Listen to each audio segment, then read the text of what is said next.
Hello everyone, my name is Loco and welcome to a best of 3 series of top level StarCraft 2. What I've got for you today is a Zerg versus Protoss where we're starting off on the map Persephone. Now spotting right here in the top left hand corner, playing with the red Zerg drones, we have the highest ranked player in the world, the man who's considered to be the GOAT by many StarCraft fans out there. We're looking inside of the main base of Serral. His opponent down in the bottom left, playing with the blue Protoss pieces. He's from Germany. He's also qualified for the EWC, one of the all-time greats. We're looking inside of the main of ShoWTimE. Now, this particular series was played, I believe, in like the second week of June. So it's a little bit older compared to some of the other games I've been casting. The thing is, I actually sort of forgot that I had this particular replay pack. There have been so many StarCraft 2 tournaments as of late, and I have, well, basically just been downloading all of the replay packs. I've been importing them into the game, and today I was like, yo, what do I cast? What should I go ahead and check out? Then I scrolled down a little bit, and I came across the BGE Stara Zagora tournament, and I realized, wait a second, there's a bunch of Serral games that are still entirely, well, uncasted, at least on my end, so that's what we're going to go and have a look at today. This particular series should be an absolute banger. Serral currently, in case you're wondering why we haven't really seen him play all too much, he has sort of put his head down. There have been a few tournaments that he was qualified for, that maybe he got invited to, and he decided to decline every single one of the events in the end.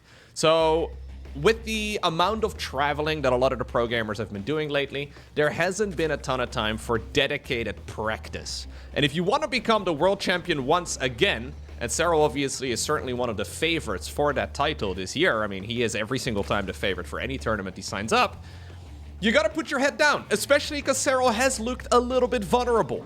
So I think what he's done is he's basically entered like the StarCraft 2 equivalent of the hyperbolic time chamber, and I guess gravity over there is like 3 times as large, and he's gonna emerge a StarCraft god once again. I think that's at the very least the general game plan.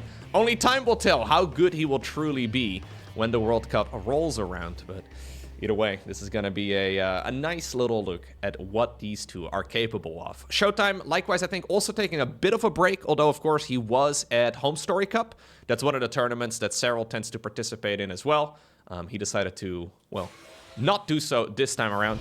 Then again, though, I mean, at least for ShoWTimE, it's still in the same country. He's also German. Home Story Cup takes place in Germany. It's at least a little bit of a reasonable bit of travel, but Serral decided to basically just put his head down and put into practice. He's probably practicing as I speak right now, as you're listening to this. He's always practicing. Actually, at some point in StarCraft 2's history, a lot of the pro gamers stopped massing games. I think there's a time period where massing games is a great idea to get better. But these days, pro gamers tend to be a little bit more intelligent with the way that they spend their time. Serral, apparently, spends a lot of time thinking. I asked him this at some point. He was like, yeah, no, I think a lot. Like, wow, all right. Apparently, to be good at StarCraft, you have to be a philosopher in 2025? All right, fair enough. Anyways, it's going to be a Stargate opener here for ShoWTimE. We got some adepts going around. And you know what? Yeah, committing here is good. 2 workers would be nice. 1 worker is not good enough. Okay, he's gonna get 2. 3 would be really good. 4 would be amazing. 3 is good enough. It does mean that taking the 3rd Nexus becomes a little bit trickier. You're gonna have to keep that Oracle at home. Obviously, Serral made an evolution chamber there too, just to try and block the pathing, but he wanted to get those drones back to mining ASAP. It's going to be an Oracle into a Phoenix. Now, that's a little funky. Oracle into Phoenix is not normally what you do. Normally you make... okay. Normally you make a Void Ray if you want to start hunting Ovies. The big advantage of making a Phoenix is that it's cheaper, and it's just as good at killing Overlords. But if you're trying to use it as a tool to, like, defend your 3rd Nexus, obviously it's not nearly as good. Twilight Council, though, together with a Forge. Spore Crawlers coming up over in the natural expansion and the 3rd base as well of Serral, and wouldn't be surprised if we're going to be seeing a drone on move on towards the top right in a moment. I mean, it's still a little early for that at this point. He's going to try and defend for now, but he's got all the time in the world. How many Zerglings has he made? Only 7, with 6 more coming up. Okay. It is likely going to be a blink opener here for ShoWTimE. Although a lot of Protoss players have become quite fond as well of going for the charge. That's how, of course, you can also use that Phoenix. Getting a good bit of damage done. Not bad, honestly. Lifting the queen out of the equation. Problem in 2025 is that these spore crawlers, they hit like trucks. They do a lot of damage. Oracles especially are quite vulnerable to it. The Phoenix, though, can tank some of that damage. But of course, Serral can also micro the spore crawler. Microing structures feels a little bit odd, but it is certainly something to be expected at this level of play.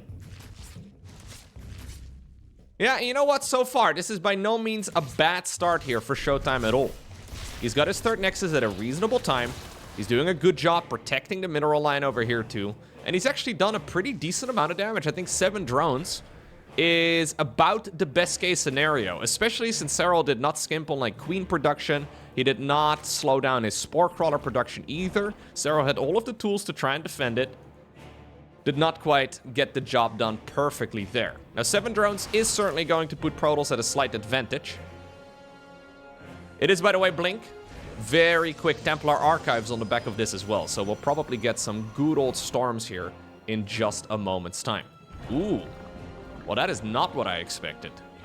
Upon reaching Lair Tech, Serral's going roach speed, but he has also planted down a spire. Now, sometimes planting it in the most obvious location is pretty dumb. But more often than not in StarCraft, it is one of the least likely spots to be checked. Like, this is a location over here that can be checked out with just an Oracle, a Phoenix, an Adept. Anything can basically make their way over to the natural. But usually, Zerg players, well, they hide their structures behind the mineral line, especially in the main base. I wouldn't be surprised if this is going to be one of those spires that is actually going to be undetected, despite being in such an obvious spot. Okay. Now, even though it's going to be undetected, ShoWTimE will still have Blink, and he will still have Storm to deal with any Mutalisks. I'm assuming at least that's what Serral is making this for.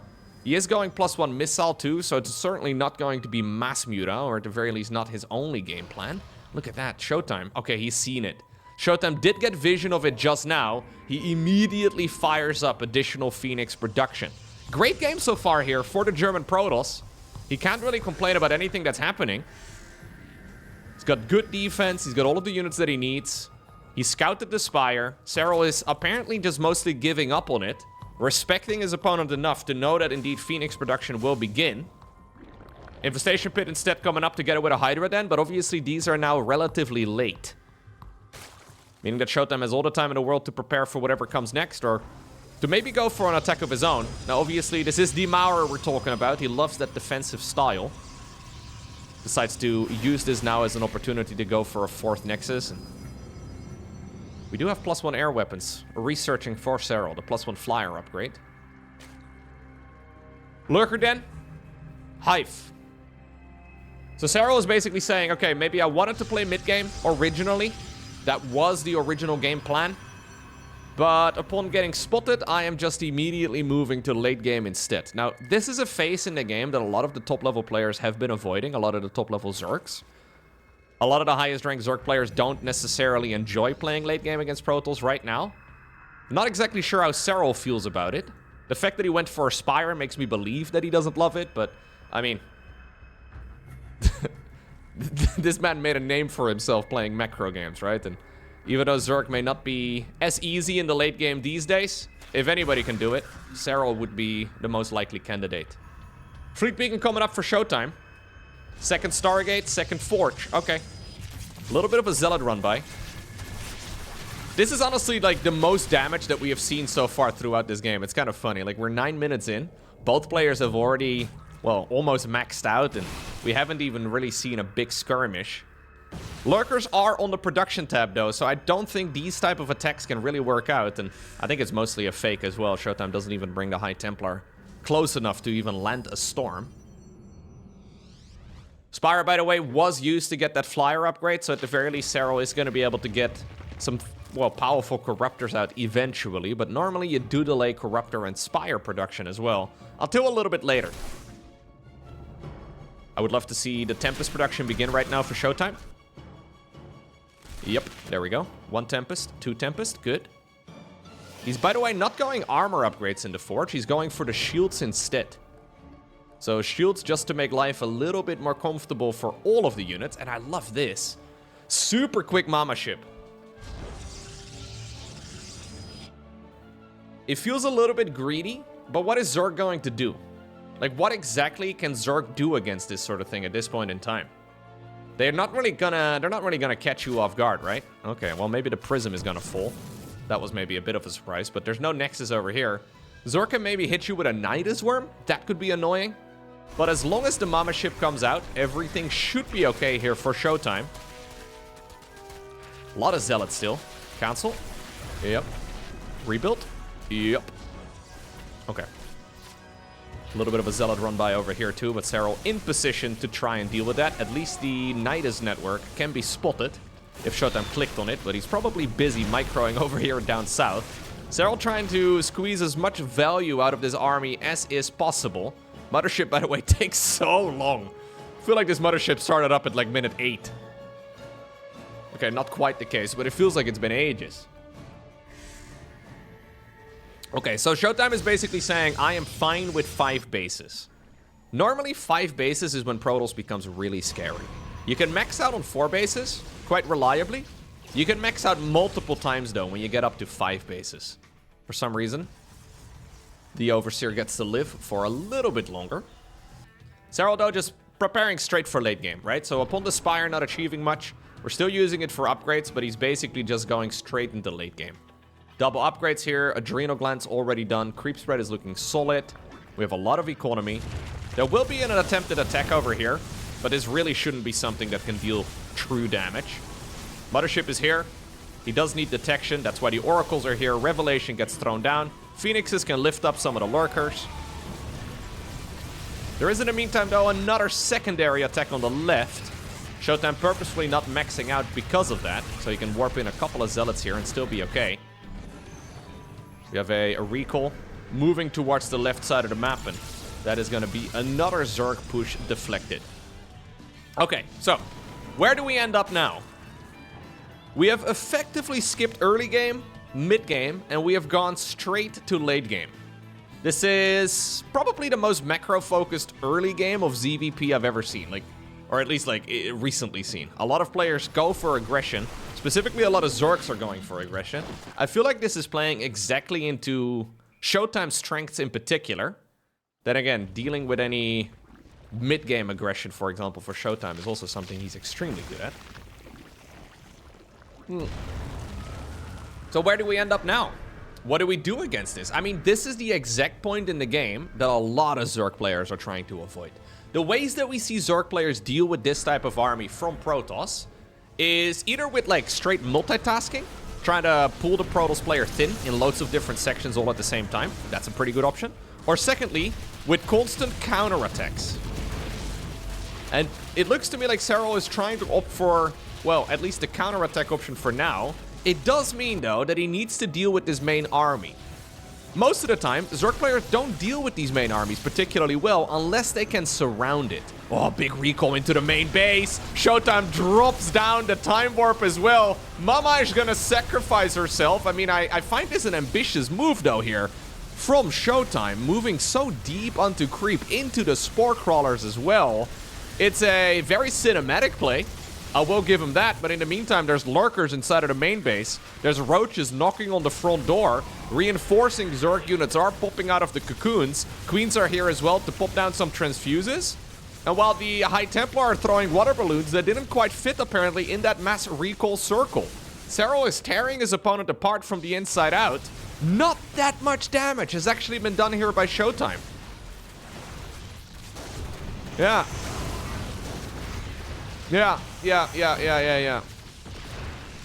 Maybe if those spores weren't on, the perimeter. But that felt a little too much right there for the Protoss player here. Where do we end up? Yeah. Most of the time, this unit's loss tab is more heavily in favor of Protoss than it is. Keep in mind that Serral has been sitting at 85, 90 drones for the majority of the game, it seems, and he's got a lot of money in the bank. He can quickly rebuild this. Now, ShoWTimE, likewise, can also rebuild, but it takes so freaking long. Mothership, Tempest, all of that takes forever to reproduce, and obviously that's where Zerg players are very scary. ShoWTimE, though, quickly warping in a ton of reinforcements, too, and he is going to be able to deflect this next attack here from Serral pretty nicely. Okay. That was a little bit of a donation. Quite a nice move right there from ShoWTimE. A move for the fans, not so much for his win rate. He probably didn't expect that there was going to be that much static defense in the main. The fact that Serral had a little... We saw this in Brood War quite a lot, right? Where Terran players would build like a ring of supply, or not supply depots, a ring of missile turrets around their main to try and deal with like the recall of Protoss. Well, Serral taking a page out of that book, I suppose. Puts down a whole lot of spores in a ring. Extremely powerful if the opponent indeed does decide to recall into it. Alright, second Mama is out. Upgrades will continue for both players. And while that was a good play for Serral in the end, he is certainly not in a position where he can push for the victory yet. Is he? I don't think so. This is still a banger of a Protoss army. And while a lot of the structures in the main base did get destroyed, it's mostly the Forge upgrades, I guess, that got denied a little bit. We still have double Cybercore. Double Cybercore is still extremely good here. So, assuming he actually continues upgrading, ShoWTimE should be just fine. And I really like that heavy focus here, by the way, on upgrades. Remember that series I cast? What was it? Classic versus Serral? Where Classic just seemed to refuse getting any of those upgrades going. I mean, I would love to see ShoWTimE double down and get the +3, +2 here for the flying troops as well. So important. Makes such a big difference. Oh, careful now. Careful now, little zealots. Alright. They were ready to charge, but decided to back up for a little bit. Love the little zealot run-bys, though. It's not a very good Zerg army when it comes to dealing with zealot run-bys, actually. Need a bunch of static defense. Zerg's players have gotten way better, I feel like, over the last few weeks and the last few months. Putting their spines in positions where zealots just can't really easily get the service area. This is a banger spot. I haven't really seen a lot of Zergs put their spines in this location, but like, how do you attack this with a bunch of zealots? If the spines are over here, 6 zealots will kill it. If the spines are over here, however, it's gonna take like... I don't know, it's gonna take too much. Kind of the point. It's gonna give Zerg a lot of time to react to it as well. These Lurkers are gonna get cleaned up. Phoenixes from the early game still helping. Although there is a Nidus Worm for them to escape. Push over here again at the front too. +3 for the air units does begin. And same right now for the +2 armor. Shields research will probably also... Ooh, careful! He just accidentally moved command at some of the Templar and he wanted to storm the mineral line so bad. He got a bit ahead of himself. And I'm feeling like ShoWTimE in general has a bit of urgency in his play that really doesn't need to be there. Maybe it's that Serral, like, aura, you know? Where a lot of people sort of treat him as, like, unbeatable in the late game, so we just kind of YOLO and hope for the best. Okay. None of these are the end of the world, though. But ShoWTime's certainly a little bit more eager with the aggression than what we normally see.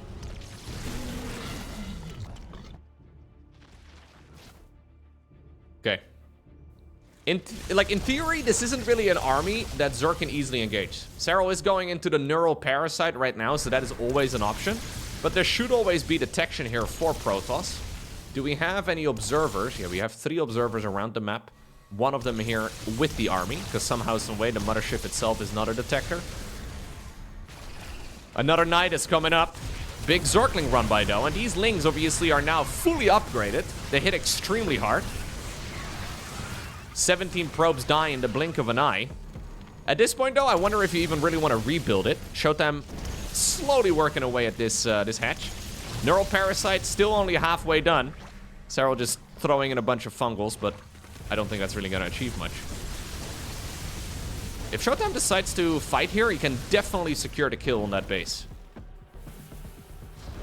Brute Lord's coming up. Okay, so it's going to be Brute Lord Infestor here in the late game for Serral. The hatchery falls, though. 3 o'clock base is coming up for Serral to replace, I guess, and maybe give those drones a new base to be mining from. Lurker counterattack again, and this could be a big one. I mean, the storms are good, but that's not even remotely enough Protoss to try and deal with this amount of Lurkers. Serral does not want to get greedy. He's a little afraid of that army going back out. My god, we do the exact same move again. He just did the exact same move into the main base of the Zerg player again.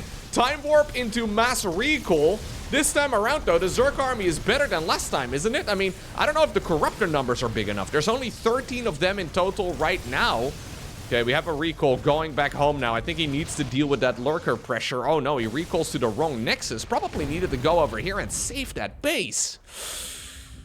Whew. ShoWTimE falls behind in the resources lost. Those spore crawlers that Serral has made in the main base have been worth their weight in gold. I think the recall into Time Warp is honestly, or the Time Warp into recall is really cool. But I just don't know if that's the best position for it. After patiently, whittling down that hatchery, he decided to then once more YOLO into the main. I mean, there is a lot of money in the bank, right? So ShoWTimE had a lot of money in the bank. He could quickly rebuild. But he's got to know that those trades are not likely to be cost effective. Okay. +3 flyer upgrades coming up. Serral's so freaking patient. I feel like that's really one of the things that he is better at than any of the other Zergs. I know it, like, it sounds stupid, right? Like, basically what I'm saying is he's really good at doing nothing. That's not quite the... But, like, he's not really overcommitting. He's not really YOLOing in anywhere.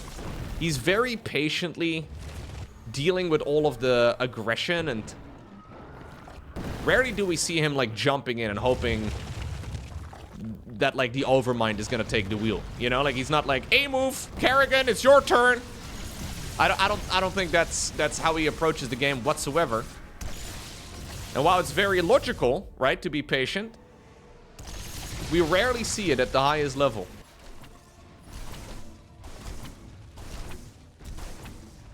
Carefully also playing that psychological game over the years. He really does have that weird aura around him where everybody just doesn't want to play him in the late game. Even though across the board, most Zerg players think that late game is not that good for them right now. Still though, ShoWTimE has a really nice economy, right? Sure, he may not be trading particularly well. Sure, he may not be mining a stupid amount, but he's maxed out, and he still has a lot of bases. This is not a Protoss player that's just about to fizzle out. He really needs to saturate these gases though. Absolutely critical to saturate those gases ASAP. It is the main bottleneck for both Zerg as well as Protoss in the late game. You need to get it going. It's a lot of things to manage. First person view here of Serral. Tunneling all the units around. New creep tumors get planted down. Aiming for a little bit of multi-pronged aggression, giving up on those lurkers. New Nidus Worm coming up as well to give a retreat path to some of those units. Slow pushing the creep. A little bit of first-person view here for ShoWTimE as he is trying to deal with those lurkers. Keep in mind, lurkers are cloaked units. You need detection nearby, either in the form of, well, an observer or, of course, in the form of oracles. You can see, though, that ShoWTimE is basically constantly pinning one eye to the minimap to make sure that he does not have a Nidus going up. It's an incredibly tedious and honestly mind-consuming task. You have to spend so much attention to just not getting backstabbed by a bunch of lurkers. Super annoying. If a Nidus Worm goes down over here, you just have like 6 lurkers in the main base. I mean, it's not so much that the 6 lurkers kill the base very quickly, it's that it takes a stupid amount of actions just to deal with it. And then you have to pull army all the way from as far out on the map as possible back into the main base, which is really not where you want it to be right now.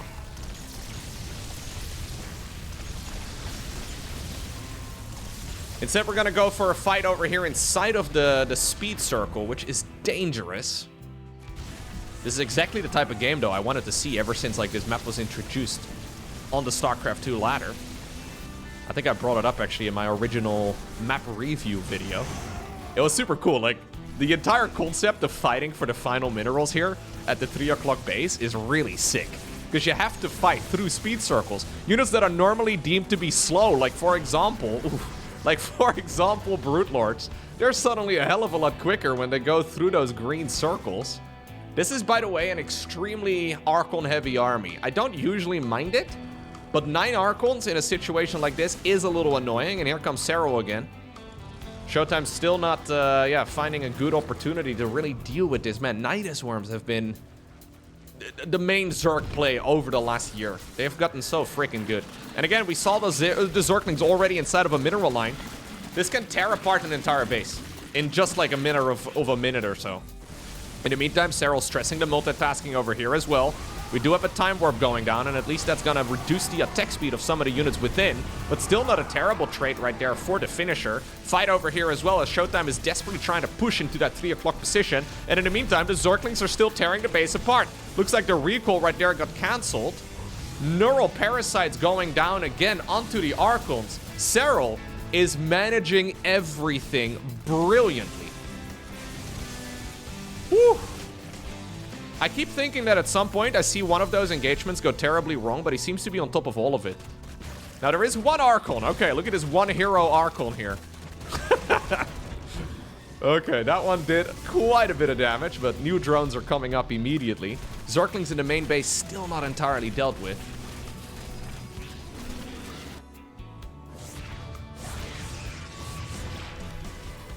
Beautiful. Beautiful gaming here by Serral.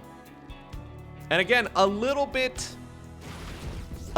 too desperate if I'm being very critical of ShoWTimE. It's not like I could do any better. Sometimes I see YouTube comments like this, like, well, Loco, you're being very critical of a pro gamer. Oh, as if you could do a better job. That's not what I do, okay? I get to be critical of people even if they're better than me for obvious reasons, right? But this is one of those spots where I feel like ShoWTimE has been a little bit too YOLO throughout this game. He's like, well, he's probably distracted. Push in through the speed circle. Well, he's probably distracted. Push into the main base with a mass recall. Serral is inviting him in right now, by the way. I haven't checked into this corner of the main, but Serral's like, yes, please. Please go ahead and do another mass recall with the mothership into the main base. See how it goes for you. Templar Archives, by the way, needs to be rebuilt. Super annoying structure to lose. It's expensive too. Takes a long time when you're waiting for it at this stage in the game.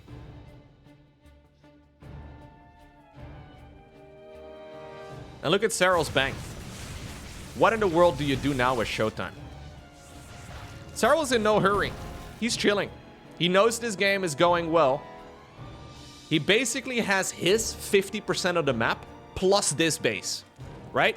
And if you have your 50% plus one base, and you know your opponent is never going to be able to mine this out, because the way that this map is laid out, there's no expansion in the mirrored location on the other side. Serral's basically getting, like, let's say, like, just quick math, like 60% of the total map's resources. It's not quite like that. But he knows he's been trading effectively.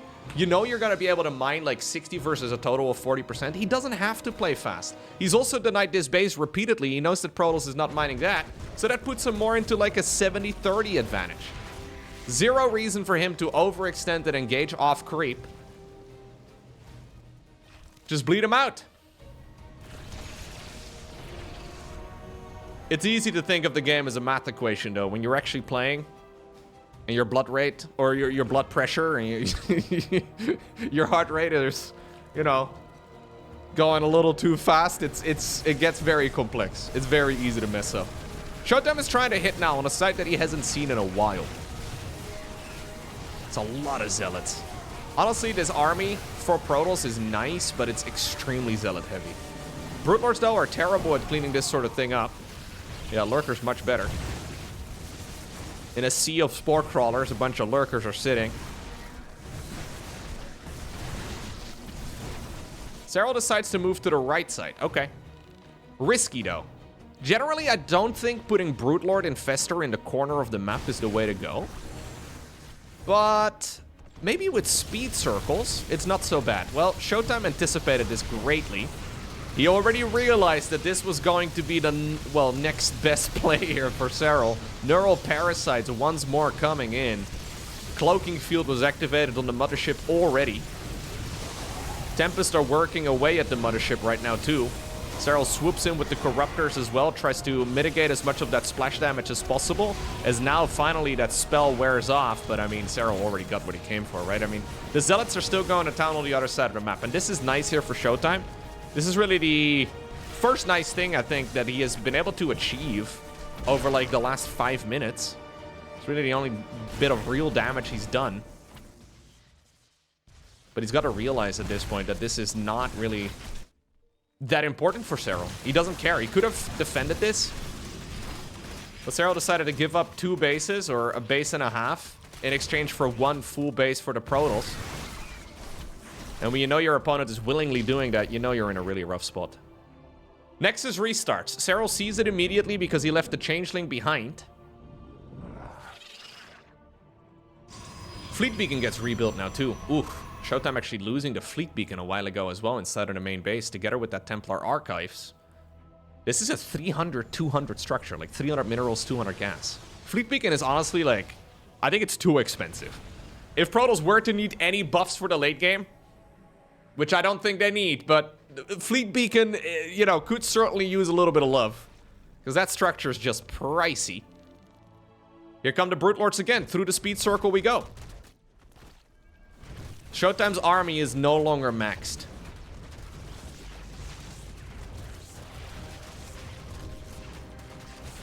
Next balance patch. We now have a 100-100 Fleet Beacon. It's like, no, guys! You misunderstood what I said! I don't have that level of power, don't worry. Alright, Hatchery is gonna get denied again. 13 probes, though, go down. And the problem here for ShoWTimE is that this is effectively his last mining, where Serral still has a little bit more going on around the map. GG gets cold, as Serral obtains the victory in a brilliant game number 1. Next up, we find ourselves on the map Incorporeal. I have fast-forwarded through the first 2 minutes of the game, because it's Protoss versus Zerg, and honestly, we can probably predict the first 5 minutes of a PvZ at this point in time. Protoss versus Zerg. New race? Zerg. Alright, anyways. Stargate opener again for ShoWTimE. No surprise there. And then obviously we're gonna go into the Adept. And the second Adept. And maybe even a third Adept. So where did it go wrong for ShoWTimE? Because keep in mind, in the previous game, he did have a really nice early game. In the previous game, he just sort of YOLO'd his army in. Like, he had all of the opportunities to go for a mid-game timing attack.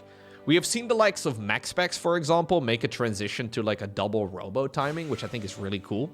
It's quite powerful against those Lurker styles, and they can catch Zerg players off guard. ShoWTimE, maybe unsurprisingly, decided to commit to the more conventional approach, where you just go straight into a Fleet Beacon, second Stargate, and all the rest of it. And then he decided to YOLO his army into the main base and effectively hand the advantage to Serral on a silver platter. Serral doesn't need a whole lot in order to, like, obtain the victory, right? Like, he doesn't need a big lead. But that was unnecessary there. And then he did it again. He did the double YOLO straight into the main base. Yeah, difficult to come back. Again, a good start, though. 2 Adepts for 3 drones. It's exactly the same as what we saw in the previous game. Now, we do need to see a third Nexus. Third Nexus now is late. Not a whole lot. About 5 seconds. Serral, by the way, committing to a lot of Zerglings here.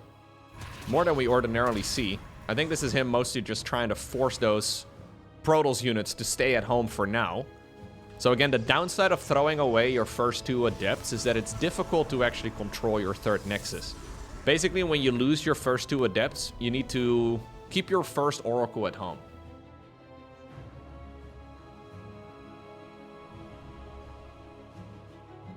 Okay, so let's see. Triple Oracle immediately. New units indeed are getting warped in. ShoWTimE went to school together with Hero, although this is not quite as weird a pylon positioning. But look, these are the additional links that Serral produced, and this is more Zerglings than we normally see from him. It now forces all of those Oracles to go all the way back home. And that's the moment when Serral grabs the worker lead, it seems. 7 drones just about to finish. Still, of course, not a bad spot here for ShoWTimE, but a little unlucky. 4 Adepts is quite a lot. Twilight Council and Forge feel a little bit delayed to me right now too, although ShoWTimE is still going to be able to get the blink done at a reasonable timing. Quite a few Protoss players don't seem to be too fond of Incorporeal. I'm a bit surprised, by the way, to see ShoWTimE taking this as his third base. Because in my mind, this is immediately inviting Zerg to go for some sort of queen push.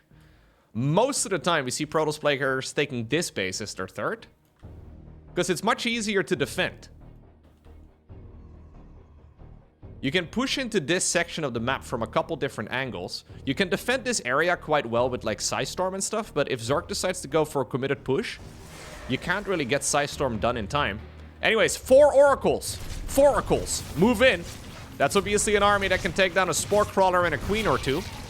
Nice little bit of micro here on those Oracles too. Spore Crawler does go down, couple drones. I do like this a lot. I love seeing more than 3 Oracles. I don't know why, but it makes me very happy. I want to see 17 or... Okay, that's maybe too much. He's trying to swoop back in. Oh, nice retargeting by Serral. He gets one. Serral manually retargeted right there with the Queen, and I think also the Spore Crawler. This is mostly ShoWTimE trying to buy time. 3 Oracles is still plenty to help defend, or help defend rather, a third base attack. Serral, though, not really opting for any of that. It's gonna be a Hydra then for him. And a good old Baneling Nest. He did already make a Roach Warren a little earlier. So, really no corners cut here. Forces the Council there on a single photon cannon. A new one immediately does start up. Adept swoop in. Okay. Yeah. Ooh. Transfusing drones. Ay, ay, ay. The thing is, killing drones 7 minutes into the game doesn't hit nearly as hard as killing them 4 minutes into the game. Because when you lose like worker 87, right? Do you really care? As much as if you were to lose worker 52, right? Like it makes a very significant difference. Easy to replace at this point. That's exactly what Serral's doing. With +1 melee out, he's able to put at least a little bit of pressure on the other side of the map. Storm just about to finish up. Interestingly enough, it's at the same time as Blink. But I don't believe ShoWTimE is going to use this for an opportunity to attack. Instead, he's taking the 4th base over here. And Serral's just cruising. Now, he is going Hydraling Bane. So this is likely going to deal... Like, he's probably going to lead this into some big attack. He's making non-stop units here for a little while already.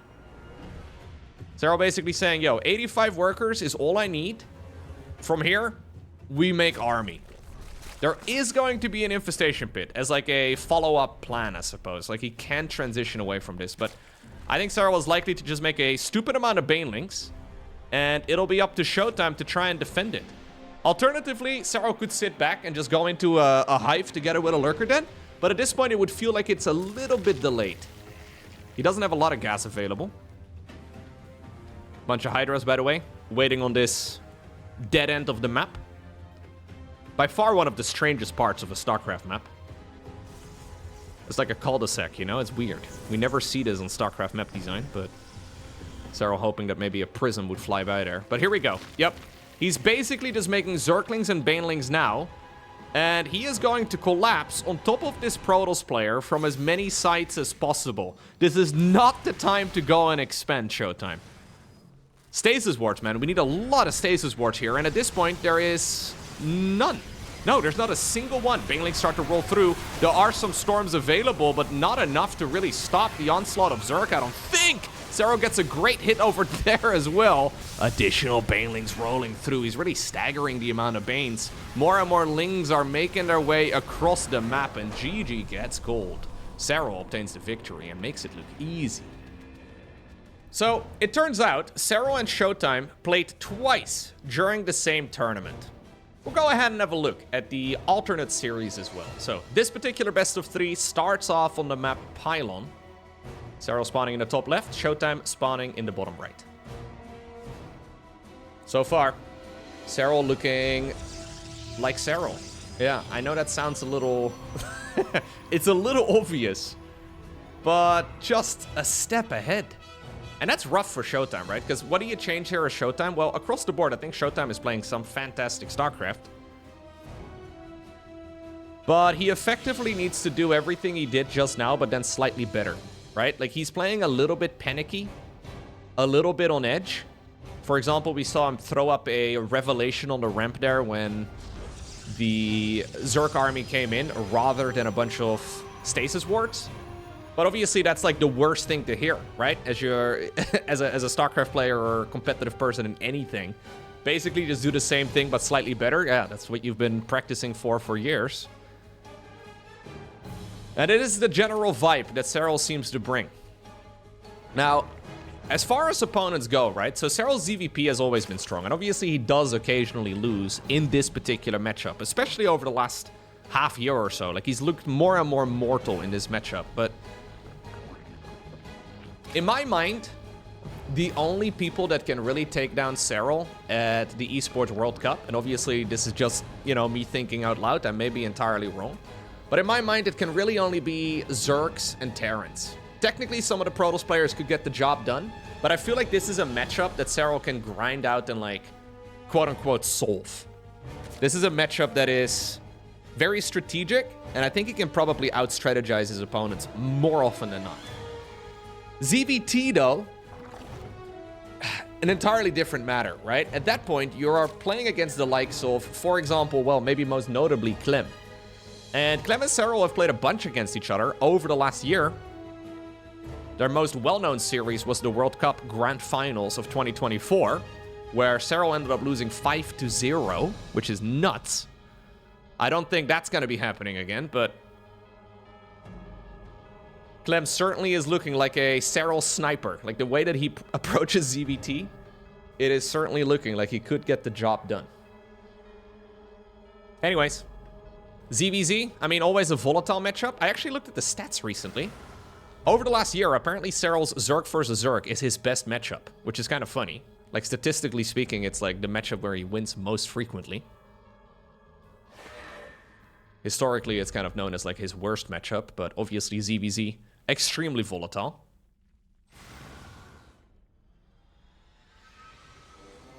All right, Stargate opener again for ShoWTimE.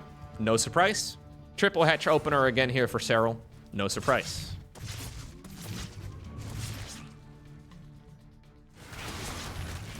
Last few games, we saw him getting 2 to 3 workers with the first 2 adepts. That is sort of the baseline, I feel like, at this point. Getting 1 worker is actually pretty terrible. Because now not only do you sacrifice the adepts, you now also have to keep your first Oracle at home. Now, this is an incredibly fast third Nexus. This was a Nexus at like 325. Meaning that you definitely don't have a second gateway. You definitely don't have a lot of gateway units. You don't even have your Oracle out yet. So, honestly, if Serral commits... Okay, he decides to go for the pylon. Man, imagine if Zerg just made like 2 additional groups of Zerglings, and at that point, like, the Nexus is in a world of trouble. Maybe it still is. Oracle, though, just about to spawn. We do have the energy recharge ability available, and I think this is indeed going to save the day. Serral was wanting to see that, that beam turn on.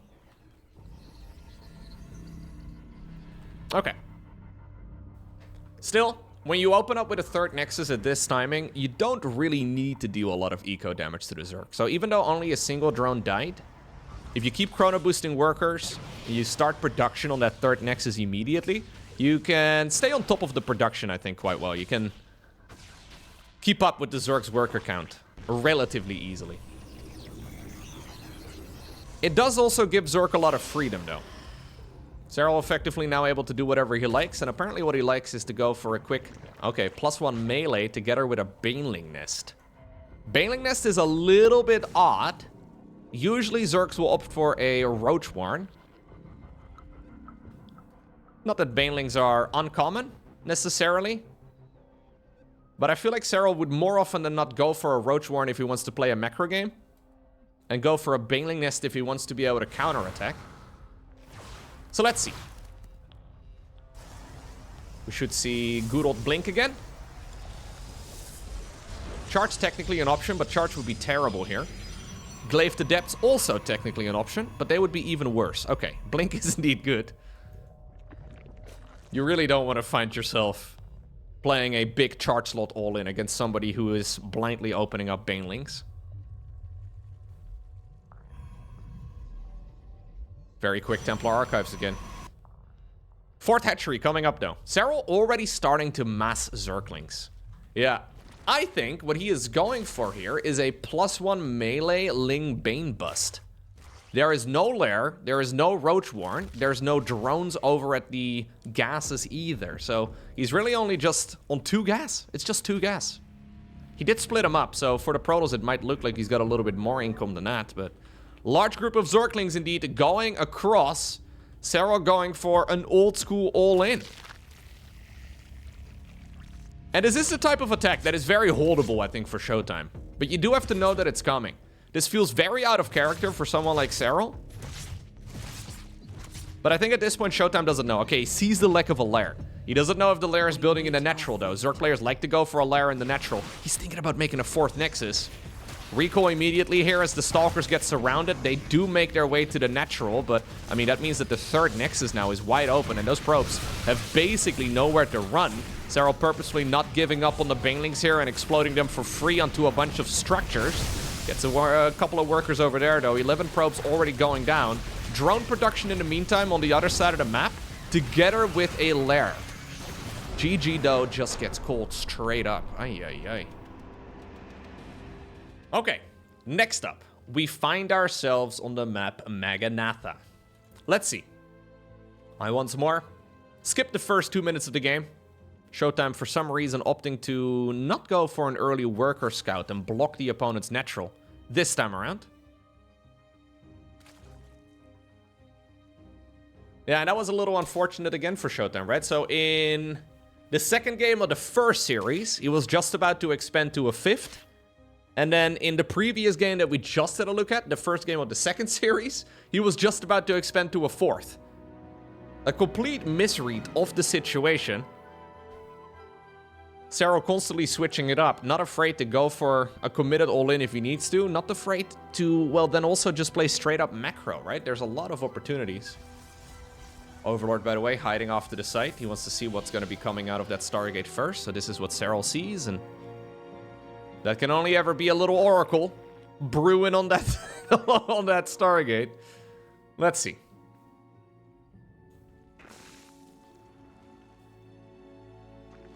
+1 melee. Ling Bane bust. 56 workers. If anybody could stop it, I feel like ShoWTimE is your man, right? Like, it just feels very defendable. If it truly was a scary push, we would see it a lot more frequently from Zergs.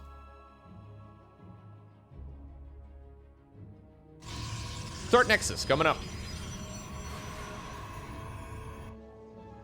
Oracle, once more building. Second Oracle, that is. It's a fast 3rd Nexus here for ShoWTimE.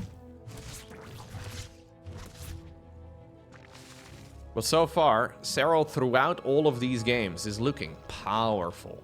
Like, at this rate, he's gonna get Zerg nerfed again. It's like, come on, Serral, haven't you done enough? Haven't you gotten Zerg nerfed enough?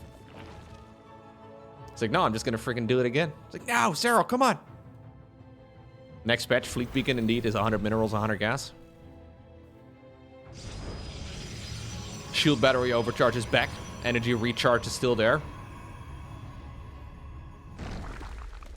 2 drones, though. Do die over here to those oracles. I don't think ShoWTimE is playing poorly. He's just outclassed a little bit.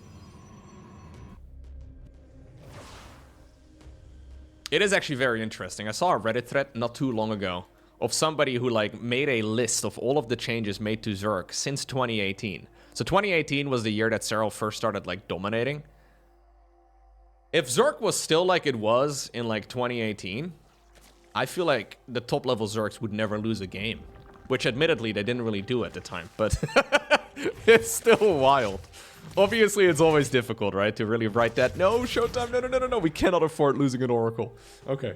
You can't really write it off to, like, a single person. Obviously, there were other Zerg players that were very successful, too, but Serral certainly spearheading that charge, you know? Doing a good job in that department. Little things, too, you know? Like, for example, Queens. Just the Queen. The Queen had more anti-air range. It was cheaper. It was able to transfuse off creep. Reverting those changes alone would be making the entire game so freaking hard for Protoss. But there's a lot more stuff. Banelings with additional HP. they used to have 5 more hit points. Like, lots of core units that are fundamentally different now compared to where they used to be. Anyways, nice little attack here by ShoWTimE. ShoWTimE actually getting something done here. I feel like so far throughout these last bunch of games we've been looking at, he hasn't really been able to achieve anything. Serral going into a Spire. Okay. That's what he tried to do in the first game we looked at today. Didn't really get a whole lot done. +1 melee, though, about to finish up. Just about 10 seconds after Blink.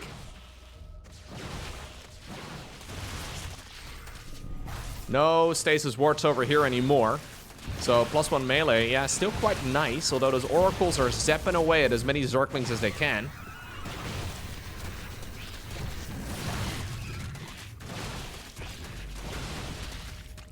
Robo facility on the back of this. Charge together with +1.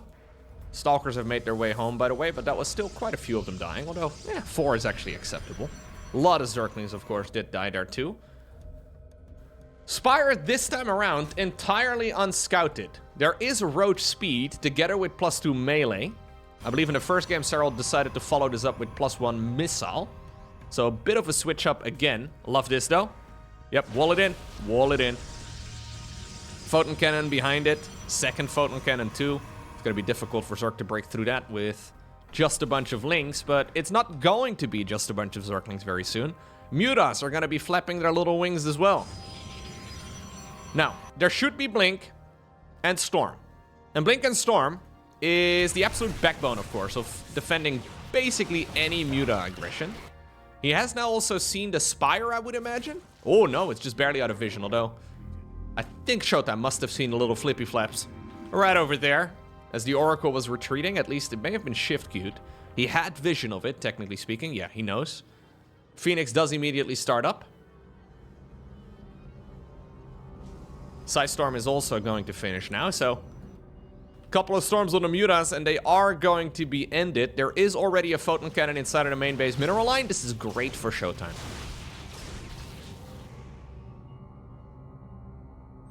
Yeah, sometimes, right, you have technically all of the tools to deal with something like Mutas, but it still requires a lot of multitasking to deal with it reliably. Love that revelation as well. It's going to give him 15 seconds to see exactly where those Mutas are currently located. And the 4th Nexus is going to go up pretty much unharmed. ShoWTimE, though, halted worker production for a while. I think we can really step up again, because 68 workers versus 83 is not ideal. Yep, now with the base finishing, he is going to be producing a bunch of probes once again. I think we could have started that a little sooner. Either way, Serral actually doubling down, so he knows he's been countered, and he's like, you know what? I'll just go +1 flyers. I know you're making Phoenix, Archon, Storm, Stalker, like all of your units are great against Mutas, but Mutas don't actually have to fight unless they choose to. Mutas are faster than all of those units. Maybe against Phoenixes it's difficult to reliably counter it, but yeah, Mutas are very good at pushing in, a little bit of harassment, and then once more, well, retreating. Zerg counterattack over here. These are links with +2 melee now. This 4th Nexus is critical for ShoWTimE. He can't really be giving this one up. Phoenix count, though, is slowly growing. So in theory, Phoenixes can kite against Mutas for a very long time. But I mean, the Muta numbers are growing fast. Serral basically dumping all of his gas onto it. Look at the amount of saturation here on this 5th base. It's really just for the gases, and he's now taking a new base as well in the far top right. Could have been something that ShoWTimE killed, but he sent the Zealots in the other direction. Oh, Phoenixes, careful, careful. You cannot afford losing Phoenixes. He gets 2, 3. You cannot be losing Phoenixes like that against Mutas. Oof. Okay, Stalkers finally arrive. Now we're getting to the Muta numbers, though, that are actually quite capable of dealing with Stalkers, too. 6 Mutas have died. 3 Stalkers, or sorry, 3 Phoenixes have gone down. Bunch of probes. A little bit of halted production. The Swarm once more moves towards the left. Gas is taken in the top right. Just drones over here as well to saturate again the gas geysers. So 6 workers just to saturate the gas. We do have a fleet beacon on the back of this. Another 2 Phoenixes die. Every Phoenix that dies here, I mean, I know it's hard, but they technically can survive. They can move and shoot at the same time, and they outrange Mutas. Ooh, nice Storm. That's the type of stuff we need to see. That's going to force the Zerg to back off. There was some multitasking over here, too. Looks like one of the gateways fell, but not the end of the world. Fleet Beacon for the Anion Pulse Crystals would be phenomenal. So that's +2 range on Phoenixes. Extremely good against these type of builds in particular. Hive in the meantime starts up on the other side. +2 air already coming up too. Serral just targeting gases now. Honestly, just targeting whatever. Ooh, Storm on the probes! Storm on the probes! Careful now. Mutas do have that rapid regeneration, so they heal very quickly outside of combat. And look at the Mutas just decimating this army. Stasis Ward at the very least is going to slow down the attack over here. But Serral, look at the mini-map, man. He is just taking everything.